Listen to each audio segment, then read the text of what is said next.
লঙ্কামুড়ার বাসিন্দা ও পেশায় কৃষক প্রদীপ দাস বয়স 46-এর মৃত্যুকে ঘিরে এলাকায় চাঞ্চল্যের সৃষ্টি হয়েছে।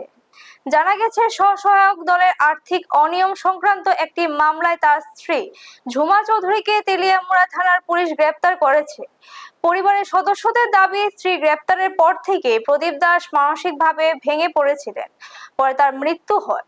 পরিবারের অভিযোগ, স্ত্রী গ্রেপ্তারের ঘটনার পরে মানসিক আঘাতের জেরে এই মর্মান্তিক ঘটনা ঘটেছে।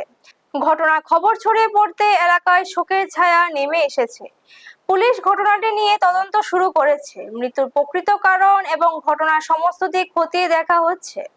তদন্তের পরে এই বিষয়ে বিস্তারিত তথ্য সামনে আসবে বলে জানা গেছে। ব্যুরো রিপোর্ট, নিউজ তৎকাল 24।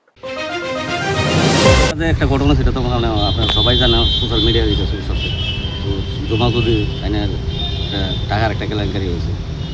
এই ব্যাপারটা নিয়ে অনেকদিন ডিপ্রেশন করতেছে, অনেক টেনশন করতেছে। কে?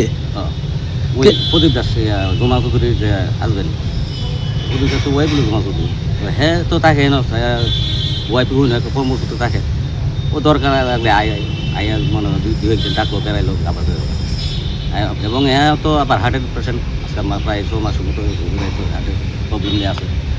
তো হঠাৎ করে যে হ্যাঁ মনে হয় কেউ হইলো, এটা তার আমরা তা বুঝতে পারলাম না। যেমন যেন করবো আমরা নিজেও ভাবছি। আপনারা দেখছেন নিউজ তৎকাল 24।